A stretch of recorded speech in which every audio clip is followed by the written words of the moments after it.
WHO द्वारा corona की तीसरी लहर को लेकर चेतावनी जारी की गई है। कहा गया है कि आगामी 100 दिन बहुत खतरनाक साबित हो सकते हैं। इसके लिए कड़े प्रबंध किए जाए। इस पर प्रतिक्रिया देते हुए सूबे के स्वास्थ्य एवं गृह मंत्री अनिल विज ने कहा कि हमने सभी जिला अधिकारियों को निर्देश जारी किया है कि वह सिविल और पुलिस अधिकारियों की कमेटी बनाकर जहां जहां पर भीड़ भाड़ वाले इलाके हैं उन पर नजर रखें।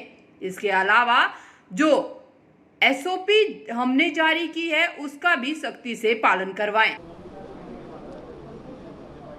देखिए, हमने सभी जिला अधिकारियों को आदेश जारी किए हैं कि वो सिविल और पुलिस के अधिकारियों की कमेटियां बनाकर जहां जहां पर भीड़ है उन पर नज़र रखें और जो हमने SOP जारी की है उसकी सख्ती से पालना कराई जाए।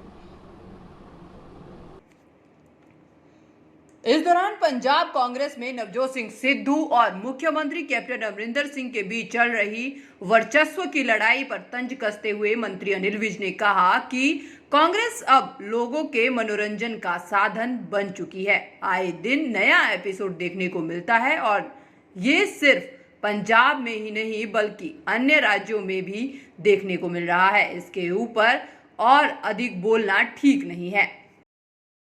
तो कांग्रेस की जो अंदरूनी लड़ाई है अब ये लोगों के एंटरटेनमेंट का साधन बन चुका है। रोज़ तरह तरह के एपिसोड सामने आ रहे हैं, भिन्न भिन्न प्रांतों से सामने आ रहे हैं, तो इसके ऊपर कोई और अधिक कमेंट करना ठीक नहीं।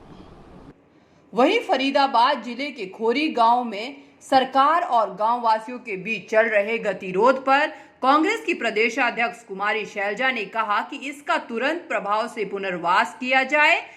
इस पर प्रतिक्रिया देते हुए अनिल विज ने कहा कि हमने इनके पुनर्वास की योजना बनाई है। जो इस योजना के अंतर्गत आएगा उसका पुनर्वास किया जाएगा।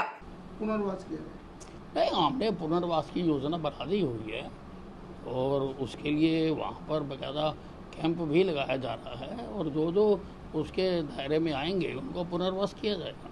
बता दें कि सिरसा में हरियाणा के डिप्टी स्पीकर रणबीर गंगवाल की गाड़ी पर हमले के मामले को लेकर पुलिस ने 102 किसानों पर मामला दर्ज किया है और 5 किसानों को गिरफ्तार किया है, जिसके विरोध में आज किसान सिरसा में SP कार्यालय का घेराव कर रहे हैं। और इस पर प्रतिक्रिया देते हुए मंत्री अनिल विज ने कहा कि देश का कानून सर्वोपरि है। वह ना तो मेरे कहने से चलता है और ना ही किसी धरने से डरता है और ना ही किसी की धमकी से वह विचलित होता है।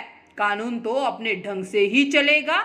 इन बातों का कानून पर कोई असर नहीं पड़ेगा। और जिन किसानों पर FIR दर्ज हुई थी डिप्टी स्पीकर की कार तोड़ने पर, उनको छोड़ने की मांग कर रहे हैं। देखिए, देश का कानून सर्वोपरि है और वो कानून ना मेरे कहने से चलता है, ना किसी के कहने से चलता है, ना किसी के धरने से वो विचलित होता है, ना किसी की धमकियों से विचलित होता है। तो कानून तो अपने ढंग से ही चलेगा, इन बातों का कोई असर नहीं पड़ता। अंबाला कवरेज के लिए अंबाला से ब्यूरो रिपोर्ट।